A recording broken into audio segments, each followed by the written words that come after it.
오늘은 온유하고 겸손하게 이런 제목으로 말씀을 나누려고 합니다.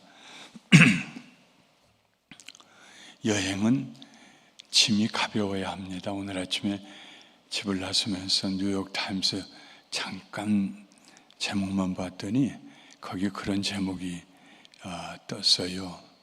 어떻게 여행을 울트라 라이트하게 갈 수 있을까? 아주 가볍게 여행을 떠날 수 있을까?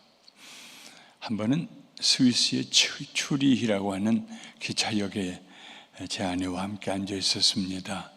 근데 바로 맞은편 대각선으로 거기 한국인 젊은 부부가 앉아 있어요. 아마 신혼부부인 것 같아요.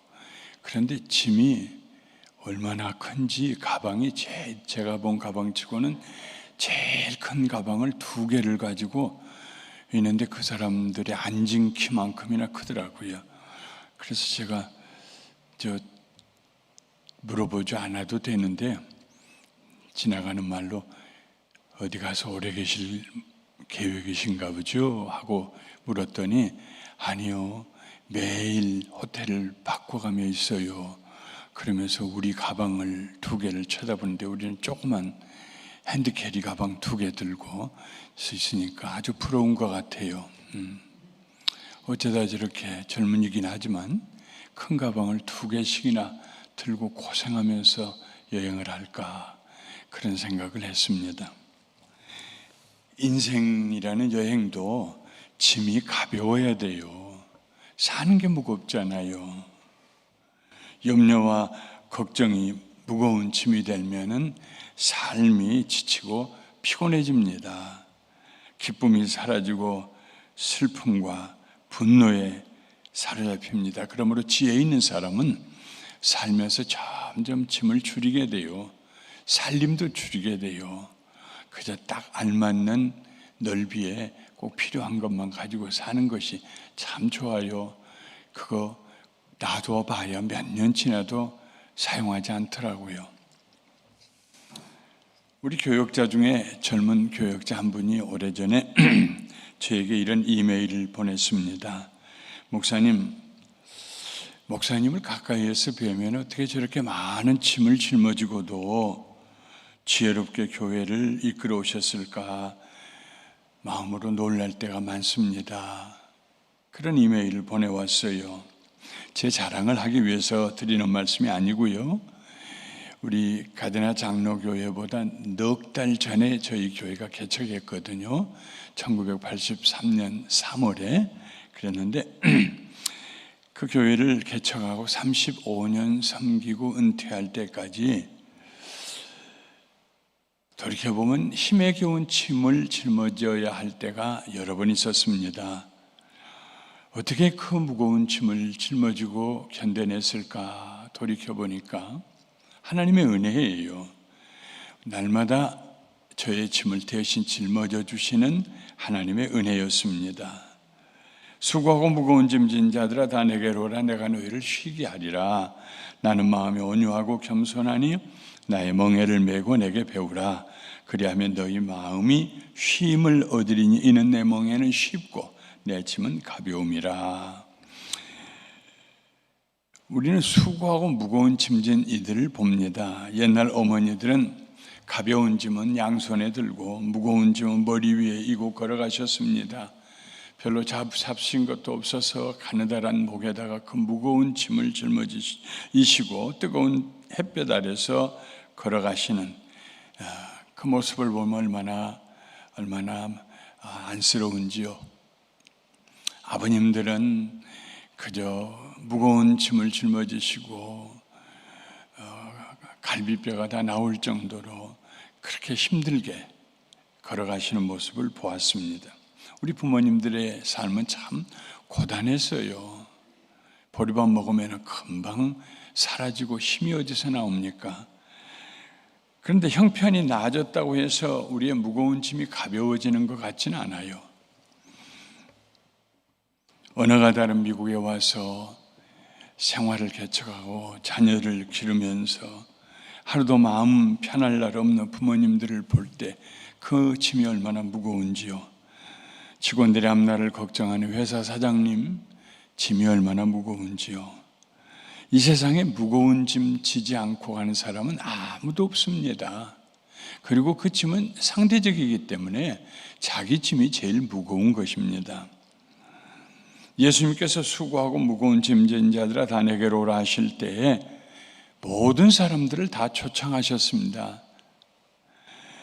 사는 것이 무거운 짐이다, 이런 의식을 가지고 있는 사람은 다 오너라. 그러면 내가 너희를 쉬게 하리라 하신 말씀입니다. 쉰다는 말은 아무 할 일 없이 무의도식한 사람들에게 해당하는 말이 아닙니다. 무거운 짐을 짊어진 사람들에게 해당한 말입니다.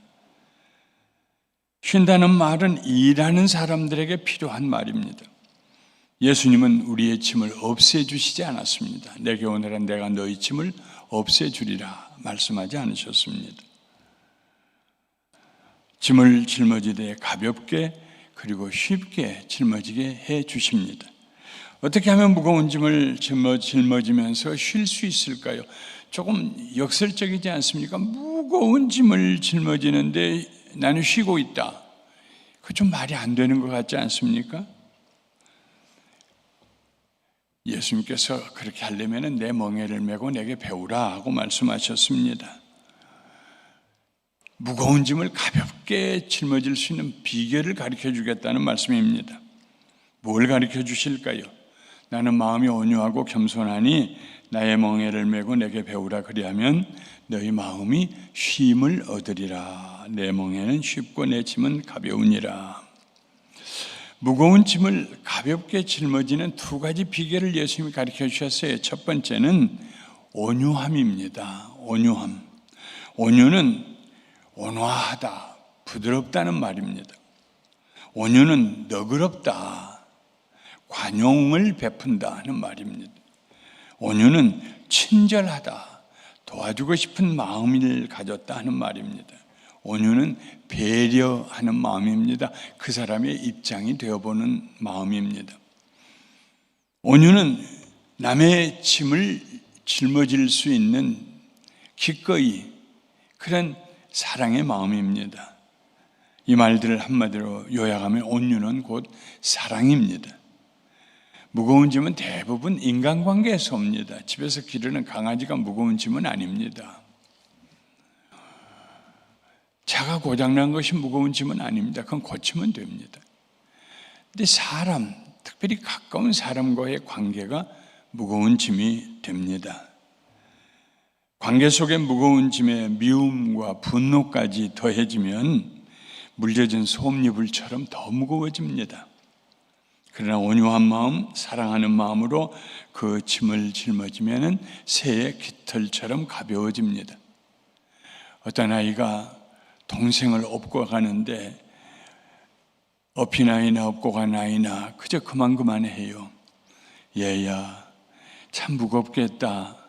그러니까 동생을 업고 가던 아이가 쳐다보면서 아저씨 얘는요 내 위 브라더예요. 그래서 위 브라더 내 꼬마 동생이에요. 그 동생이 다리를 잘 못 써요. 동생을 사랑하니까 그 아이를 업고 가는데 무겁다고 느껴지지 않는 거예요. 하나님께서 세상을 이처럼 사랑하사 하나뿐인 독생자 예수 그리스도를 내놓으셨습니다. 그 일이 가능했던 것은 하나님이 우리를 사랑하셨기 때문입니다. 우리가 아직 죄인이었을 때, 쓸모없을 때, 원수 노릇하고 있을 때 우리를 사랑하셔서 내놓으신 것입니다. 예수님께서 우리를 사랑하사 자기 몸을 십자가 위에서 내어놓으셨습니다. 그 일이 가능했던 것은 예수님이 우리를 사랑하셨기 때문입니다. 예수님께서 3년 반 동안 가룟 유다와 함께 사셨습니다. 훗날 그가 예수님을 은30에 팔아넘길 것을 아시면서도 그에게 돈꾀를 맡기셨습니다. 끝까지 신뢰하셨습니다. 사랑하셨기 때문입니다. 예수님께서 우리에게 말씀하십니다. 무거운 짐을 지고 수고하느냐? 사랑으로 짊어져라. 그러면 짐이 가볍고 마음도 쉼을 얻게 될 것이다. 나는 너희들의 그 무거운 죄짐을 사랑으로 짊어지고 왔다 하고 말씀하십니다. 사랑하는 성도 여러분, 마음과 생각을 바꾸시면 됩니다. 나에게 짐이 되는 사람을 사랑할 수 있게 해달라고 기도하시면은 사랑은 우리에게서 나오지 아니하고 위로부터 주어지는 선물이기 때문에 우리가 가볍게 그 짐을 짊어질 수 있습니다. 기도하면 어떤 사람도 사랑할 수 있는 능력이 우리에게 임합니다. 일을 할 때도 마찬가지입니다. 그 일을 사랑하면은 가볍습니다. 일하는 즐거움을 누립니다. 건강해서 일할 수 있다는 게 얼마나 큰 축복이고 얼마나 감사한 일입니까? 할 수 있는 일이 있다는 것이 얼마나 감사합니까? 그 일을 감사하는 마음으로 하면 일하면서도 쉼을 얻게 됩니다. 무거운 짐인 것은 사실이지만은 하나님이 능력 주시기 때문에 빌립보 4장 13절에 말씀한 것처럼 내게 능력 주신 안에서 내가 모든 것을 할 수 있다. 아주 쉽다는 말씀입니다. 자전거에다 큰 짐을 싣고 끌고 가면 어렵겠죠. 그러나 8기통 트럭에다가 짐을 싣고 언덕을 올라가면 쉬울 것입니다. 이 온유와 겸손은 사람을 향해서 온유하고 겸손한 자세가 있고 하나님을 향해서 온유하고 겸손한 자세가 있습니다. 사람을 향한 온유한 짐은 사랑의 자세입니다. 하나님을 향해서 온유한 짐은 순종하는 마음입니다. 다스림을 받는 자세입니다. 하나님의 말씀을 읽을 때 우리는 어떤 자세를 읽어야 합니까? 설득당하려는 자세로 읽어야 합니다. 하나님 말씀하실 때 내가 취사 선택하고 들어보고 읽어보고 내 마음에 합당하면 따르겠습니다. 그렇게 읽으면 은혜가 안 됩니다. 무슨 말씀을 하시든지 제가 순종하겠습니다. 오늘 예배를 드리면서 목사님이 무슨 설교를 하시든지 저에게 주시는 말씀은 제가 순종하겠습니다. 이런 마음이 바로 겸손입니다. 사람을 향해서 겸손은 낮은 자리에서 섬기려고 하는 마음입니다. 섬기려고 하면 자기를 낮출 수밖에 없어요. 남을 나보다 낮게 여겨야 돼요. 신앙의 훈련은 자기를 낮추는 훈련입니다. 자기가 어떻게 살았든지 자기의 배경이 어땠든지 상관할 것 없이. 예수님도 제자들의 발을 씻겼는데 내가 성도들을 왜 못 섬기겠는가? 말로도 표정으로도 마음으로도 언제나 그를 왜 그분의 영혼 속에 하나님의 성령님이 함께 계시기 때문에 그분이 하나님의 성전이시기 때문에 함부로 내가 말할 수 없고 함부로 내가 판단할 수 없고 이게 겸손입니다. 겸손은 어떻게 하든지 자기를 낮은 자리에다 두는 거예요. 낮은 자리에서 우러러보는 거예요. 이웃을 위에서 앞으로 다른 사람을 낮게 내려다보려고 하면 얼마나 피곤한지 몰라요. 왜요? 그 사람이 싫어해요. 내가 왜 당신보다 더 낮은 자리에 있어야 돼? 하고 자꾸 나를 짓밟고 올라가려고 그래요. 말로 하든지 감정으로 하든지 무엇으로든지. 그래서 만남이 아주 마음에 그냥 찝찝한 그런 쓰레기 같은 찌꺼기를 남겨요. 불편해요.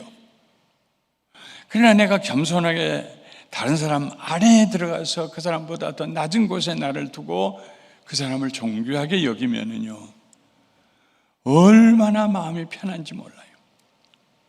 제가 보통 이렇게 이메일을 쓰거나 편지를 쓰거나 요즘 편지는 거의 안 쓰고 이메일로도 합니다만은 쓸 때 그저 앞에 항상 그냥 관용구처럼 넣는 말이 사랑하는 아무개 집사님 뭐 이렇게 하죠. 또 오해할지도 모르니까 주 안에서 사랑하는 아무개 집사님 이렇게 이제 쓰지요. 그런데 어떤 목사님이 아주 한국에서 큰 교회를 하시는 목사님이 섬기는 목사님, 그분이 저한테 이메일을 보내왔어요. 근데 그 이메일의 첫 문장이 존귀하신 김영길 목사님. 내가 이메일을 읽다 말고 한참 거기 머물렀었어요. 존귀하신, 내가 존중히 여겨드리는 귀하신, 이런 말입니다. 어떻게 이분이 이런 말을 사용할 수 있을까? 그래서 그걸 배워가지고 제가 그 다음에는 누구에게든지 제가 책을 써서 앞에 이렇게 기증하는 말을 쓸 때에도 존귀하신 아무개 집사님, 그러니까 내가 얼마나 행복한지 몰라요. 글 높여드리니까. 내 마음에 누군가를 용납하지 못하고 비판적이 되고 판단하고 이렇게 하다 보면은 불편해요. 무거운 짐이 돼요. 그 짐은 세상에 있는 저울로 달아지지가 않아요. 얼마나 무거운지요. 누구 미워해 보세요. 누구 싫어해 보세요. 그 짐이 얼마나 무거운지. 마음에 교만이 있어서 거만해서 내가 자기보다 못한 게 뭐 어디서 해서 어떻게 하든지 그 사람 위에다가 내 자신을 놓으려고 해보세요. 상대방은 그걸 거절하고 그 긴장이 계속될 때 얼마나 무거워요, 사는 것이요. 예수님께서 너희들이 사는 삶의 자세가 잘못됐기 때문에 그래서 짐이 무거운 거야. 사랑으로 너그러워봐, 관용해봐, 품어봐. 못 품을 사람이 없잖아. 사람이 다 모자라고 연약하고 넘어지는데 세상에 의인이 없나니 하나도 없다. 다 품어라. 그러면 가벼워진다. 사는 것이 쉽다. 다른 사람만 위에 올라고 하지 말고 아래에서 그 사람을 높여줘 봐라. 만나서 말을 할 때도 어쩌면 그렇게 지혜로우세요. 어쩌면 그렇게 훌륭하세요. 어쩌면 그렇게 자녀들을 잘 기르셨어요. 좀 칭찬하고 높여주고 그러면은 우선 우리 마음이 편해진다는 겁니다. 쉼이 있다는 거예요. 쉼이 있으면은 어떤 결과가 다가옵니까? 여유가 생깁니다. 왜 휴가를 합니까? 지치고 피곤하고 바쁘고 돌다가 휴가를 하면 여유가 생겨요. 생각해 볼 여유, 돌이켜 볼 여유. 내가 그때 그 일을 잘한 건가? 여유가 있어야 그 다음에 새 힘을 얻어서 더 발전해 갑니다. 삶이요. 예수님께서 우리에게 쉼을 주신다고 할 때 그 말씀은 우리의 삶에 여유를 주시겠다는 말씀입니다. 온유해야 됩니다. 겸손해야 됩니다. 그런데 이 온유와 겸손은 두 번째로 하나님을 향해서, 사람을 향해서는 이렇게 했는데 하나님을 향해서는 어떻게 할 것인가? 그게 좀 달라져요. 사람을 향해서는 사랑으로 품고 너그럽고 관용하고 그리고 그 사람보다 나를 더 낮은 자리에 두어서 그 사람을 높여주고 존귀하게 여기고 그랬는데 하나님을 향해서 내가 온유하고 겸손한 마음을 가질 때는 어떤 자세를 가져야 할 것인가?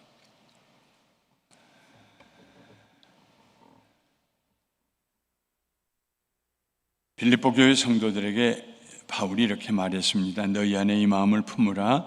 곧 그리스도 예수의 마음이니 그는 본체 하나님의 본체시나 본래 하나님의 본체신 하나님과 동등됨을 취할 것으로 여기지 아니하시고 오히려 자기를 비워 종의 형체를 가지사 사람들과 같이 되셨고 사람의 모양으로 나타나사 자기를 낮추시고 죽기까지 복종하셨으니 곧 십자가에 죽으심이라. 예수님께서 처녀의 몸에 태어나셔서 사람으로 사셨습니다. 그냥 평범한 삶이 아니고 자기를 낮추시고 죽기까지 복종하시는 삶을 사셨습니다. 겸손은 단순한 낮춤이 아닙니다. 목적을 가진 낮춤입니다. 특별한 목적을 가지고 자기를 낮추는 태도가 하나님 앞에서의 겸손한 자세입니다. 겸손은 하나님께서 내게 주신 사명을 다 이루기 위해서 낮추는 자세입니다. 예수님은 하나님의 뜻을 이루기 위해서 자신을 낮추시고 죽기까지 복종하셨습니다. 온유가 사랑을 말한다면 겸손은 종으로서의 사명을 말합니다. 하나님의 뜻이라는 확신이 들면 겸손하게 섬겨야 합니다. 하나님께서 주신 사명이기 때문입니다. 짐이 무거우면 사람들이 울부짖습니다. 왜 내가 이걸 짊어져야 되느냐고, 내 인생은 무엇이냐고, 왜 내가 이걸 짊어져야 되느냐고 원망하다가 현장에서 도망칩니다. 때로는 아버지가 도망치기도 하고 때로는 어머니가 도망치기도 합니다. 그러나 내가 짊어지고 있는 이 무거운 짐이 하나님께서 나에게 맡겨주신 사명이라는 짐이라고 생각하면 뜻밖에도 그 짐이 가벼워지기 시작합니다. 왜냐하면 하나님의 능력으로 짊어지기 때문입니다. 감사함으로 짊어지기 때문입니다. 예수님은 사명인 줄 알고 십자가를 짊어지셨습니다. 예수님은 제자들은 사명인 줄 알고 복음을 전하다가 감옥에 갇히고 매를 맞고 순교했습니다. 많은 선교사님들이 문명이 낙후된 외딴 곳에서 복음을 전합니다. 우리 가데나 장로교회도 17명의 선교사님을 돕고 계시는데 참 놀라운 일입니다. 넘치게 많은 선교를 하고 계십니다.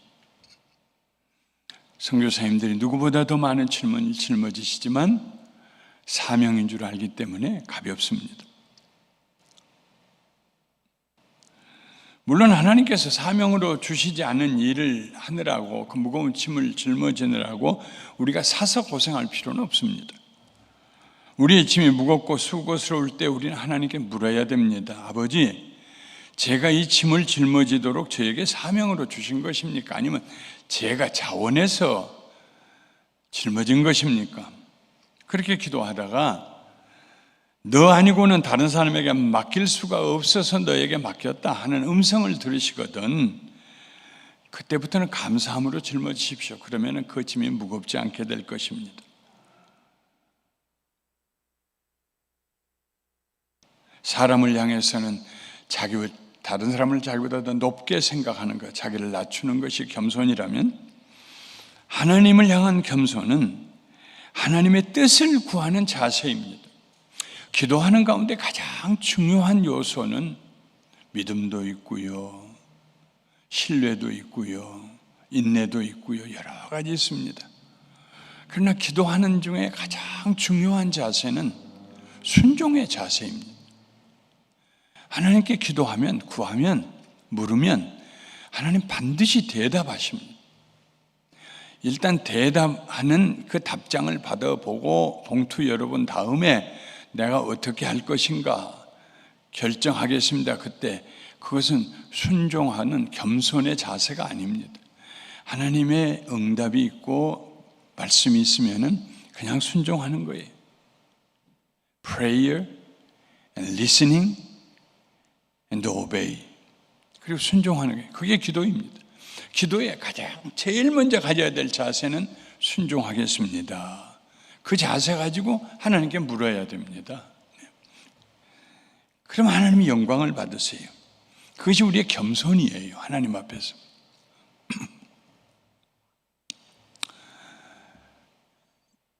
(1983년에) 교회를 개척하고 한 6년 있다가 위리어의 교회를 구입하고 교회당을 그 교회가 좁아져서 부에나팍에 내려와서 2002년에 교회를 지어서 완공을 했습니다.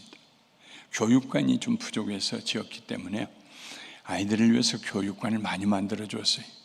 크고 작은 방들을 교육적인 목적으로 사용할 방들을 27개를 만들어 주었습니다. 이제는 너희들 원 없이 써라 그랬는데 한 4, 5년 지나고 나니까 옆에 학교가 있는데 부에나팍 주니어 스쿨이 있는데 주니어 하이가 있는데 아이들이 그 비 오는 겨울에 그 처마 밑에서 바이블 스터디를 한대요. 아니 너희들은 방을 어디다 두고? 목사님 방이 없어요. 큰일 났어요. 내가 은퇴하기 전에 뭔가 좀 더 교육관을 마련해 줘야겠는데 근데 거기 뭐가 있습니까? 사거리에 오렌지토프하고 나치에 그 옆에 북쪽으로 세이빙 뱅크가 하나 있었어요. 요즘에는 세이빙 뱅크가 없습니다만 그때까지만 해도 그런 세이빙스 뱅크가 있었어요. 그래서 찾아가서 이거 우리한테 팔지 않겠냐고 그랬더니 쳐다도 안 보더라고요. 신뢰했지요. 제가 멀쩡하게 사업 잘 되는 은행을 팔으라고 그랬으니까. 그런데 어떤 분이 연결이 돼가지고 설계도 하고 건축도 하시는 분이신데 거기다 3층을 올리면 되는데 그럼 되겠구나. 우리 본당 말고 여기다 3층 올리면은 좀 거기 좀 낫겠구나. 그랬더니 부에나팍 시에 갔더니 그 돈이 없을 때 지었기 때문에 기초를 2층만 올릴 수 있는 기초를 했기 때문에 3층이 안 된대요. 그래서 그게 안 된다네요. 그랬더니 그분이 방법은 또 있어요. 무슨 방법이요? 기둥을 H빔을 저 지붕 꼭대기부터 심어가지고 그래가지고 그 위에다가 원두막처럼 집을 한 채 올린 다음에 가장자리를 시루변두리처럼 이렇게 시루변처럼 발라놓으면은 3층 건물이 된다. 아이 그런 게 가능하겠냐고. 된다고. 시에 가서 물어보니까 가능하대요. 그럼 H빔을 큰 쇠 빔을 몇 개를 심어야 되냐니까 쉬운 4개를 심어야 된대. 그러면 뭐 깊이 6자, 넓이 6자, 사방 6자로 구덩이를 파서 거기다 시멘트를 붓고 한 50, 60피트 정도 높이 되는 빔을 높이 세워가지고 거기에다가 집을 한 채 올려야 되는데, 그러면 한 1년 동안은 아래에 1층과 2층은 벌집이 될 거 아니에요. 벌집 구멍처럼 못 쓰는 거죠. 고민을 많이 하다가 우리 장로님들과 그래도 이게 꼭 필요하다면 한 번만 고생하면 되지 않겠습니까? 1년만.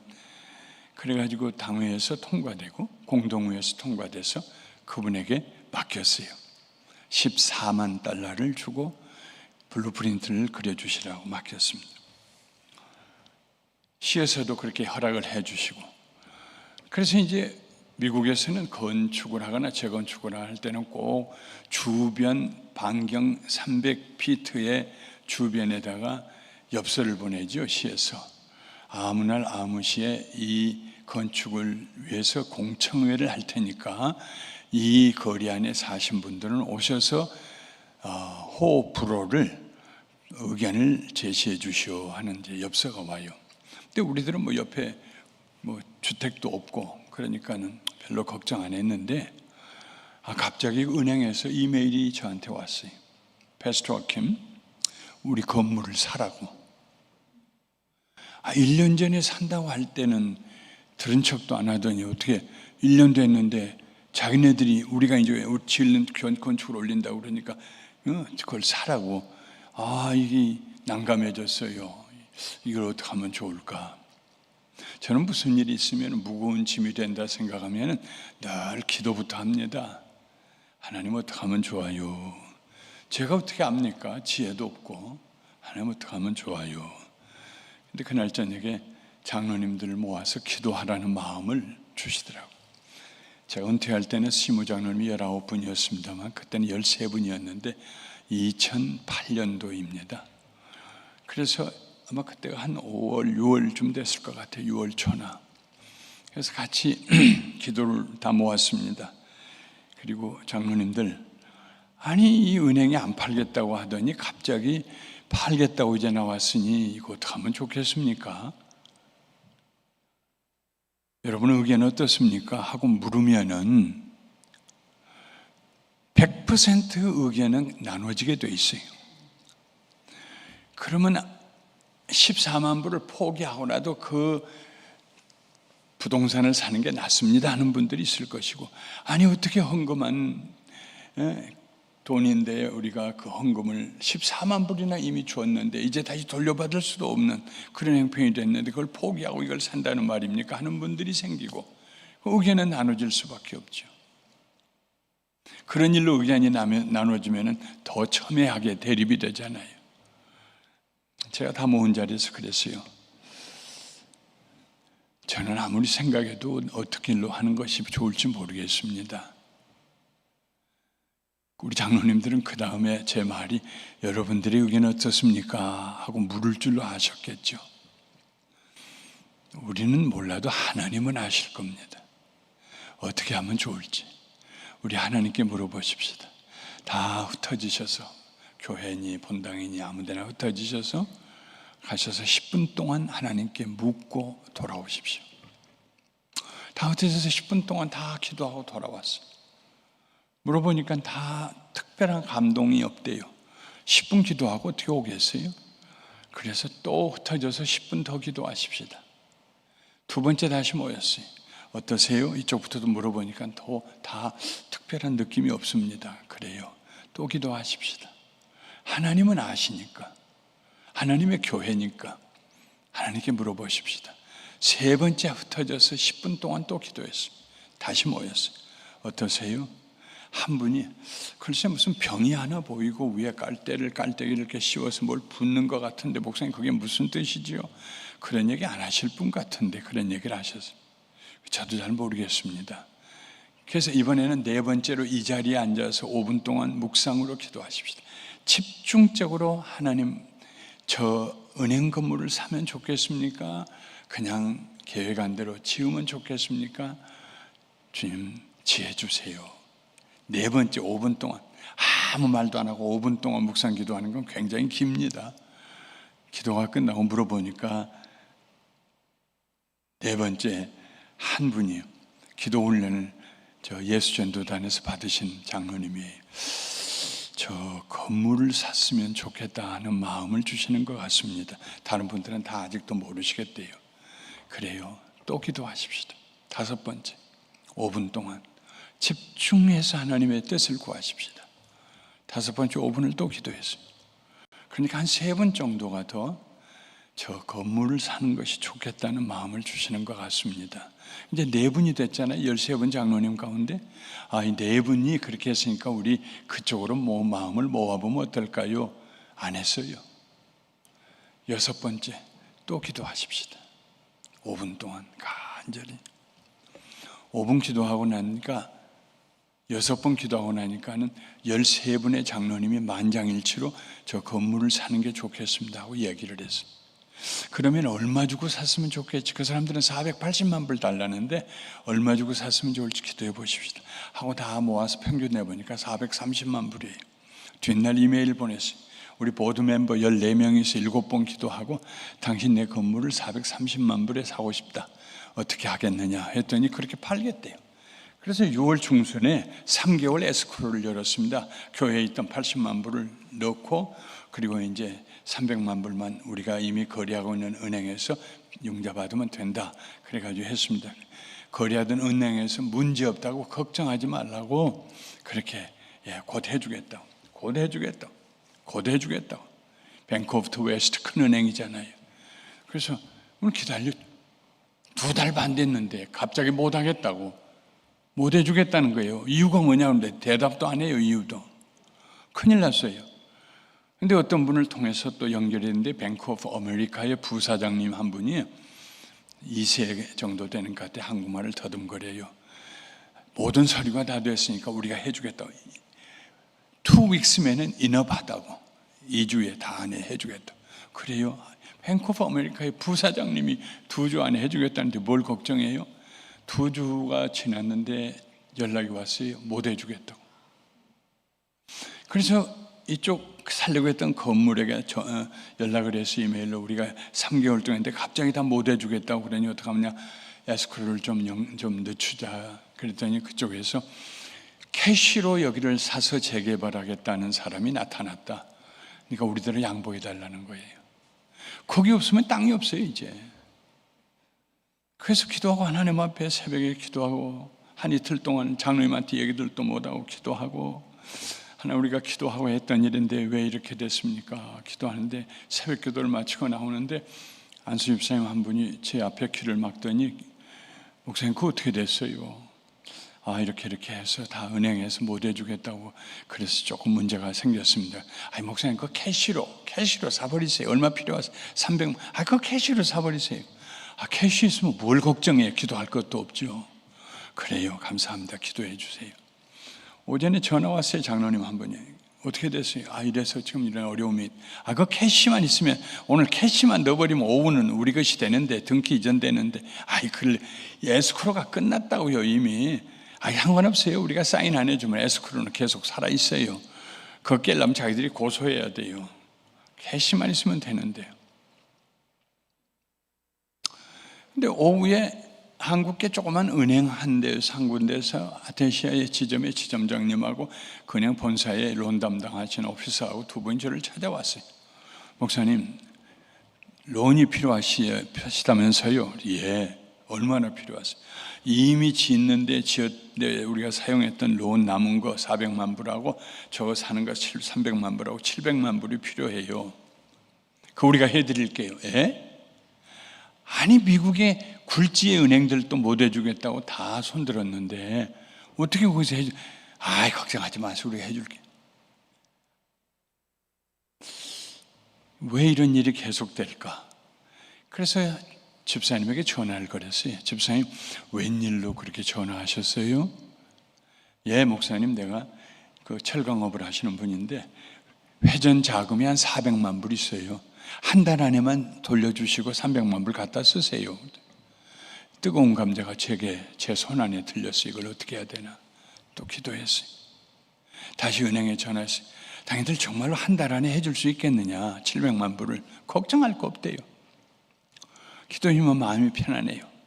다음날 그래서 300만 불을 꿔다가 그 이제 잘못하면 안 돼. 교회 사표 놓고 떠나야 돼요. 은행도 못 해주는다는데 한 달 안에 그게 어디서 나오겠어요? 작은 한국계 은행에서. 그냥 기도하면 평안하니까 갔다 해서 오전 11시에 넣었더니 오후 3시에 전화가 왔어요. 그 세이빙스 뱅크 건물이 우리 감사님 교회 이름으로 바꿔졌대요. 그 사람들도 모르는 사이에. 문제는 한 달 안에 융자가 나와야 될 거 아니겠어요? 하나님 앞에 계속 기도하고 이틀이 멀다고 전화했더니 목사님 전화 좀 그만하세요. 된다니까요. 24일 만에 700만 불 론이 나왔어요. 끝났어요. 다음에 물어봤어요. 어떻게 다른 큰 은행들은 안 된다는데 당신들은 된다고 하느냐? 이 은행이 투자금이 자본금이 적으니까 은행 감독원에서 아마 이렇게 주시하고 있었던가 봐요. 그래서 한국 신문에다가 CD를 사면은 이자를 2배로 주겠다고 해서 한국 분들의 돈이 다 그리 몰려왔어. 돈은 있는데 돈을 어디다가 빌려줘야 이게 자기들도 먹고 그 사람들에게도 2배 갑자기 이자를 주고 해야 할 터인데 큰일 났어요. 근데 감사하는 교회가 필요하대.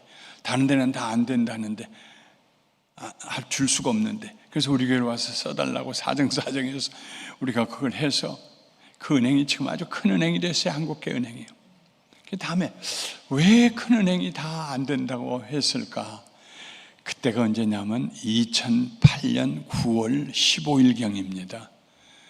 무슨 일이 일어난지 아세요? 리먼 브라더스 파산 선고가 일어나서 전체 미국의 모든 은행의 론이 셧다운돼서 아무데도 론이 안 될 때입니다.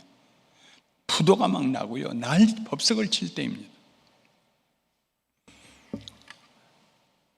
만약에 저희들이 겸손하게 하나님께 기도하지 아니하고 우리의 생각을 가지고 결정을 했더라면 아무 일도 안 일어나거나 일어나도 마음에 상처가 있을 터인데 기도했기 때문에 하나님의 응답을 받기를 소원하고 겸손하게 무릎 꿇고 기도했기 때문에 그 무거운 짐을 하나님께서 대신 짊어지셨기 때문에 불가능한 상황에서 가능하게 하시고 지금도 그 옆에 있는 건물 교육관을 바라보면 그렇게 감사할 수가 없어요. 말씀 마치겠습니다. 우리 신태선 목사님이 9시 15분에 설교 끝내주세요 했는데 제가 한 4분 더 했습니다만 용서하세요. 인생이 짐이 무겁다고 생각하시거든. 젊었을 때야 양쪽에 연년생 품에다 끼고 돌아다녀도 무거운 줄 몰랐지만 나이 들고 그러면은 그저 자기 몸도 무겁고 감정도 무겁고 생각하는 것도 무겁고 이 무거운 짐 점점 무거워지잖아요.